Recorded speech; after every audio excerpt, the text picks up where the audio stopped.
প্রবেশ নিষিদ্ধ। কিন্তু কেন? তোমার যদি নিমন্ত্রণ থাকে তবে আমার কেন নেই?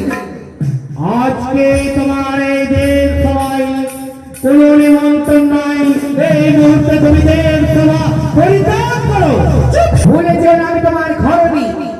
তোমার যদি এমন সময় নিমন্ত্রণ হয়ে থাকে তবে আমার রয়েছে আমি তোমার অর্ধেক অংশের অধিকারিণী। হতে পারো অর্ধেক অংশের অধিকারী, তবে আজকে তুমি এই দেব সভায় কোন অধিকার নেই। চণ্ডী!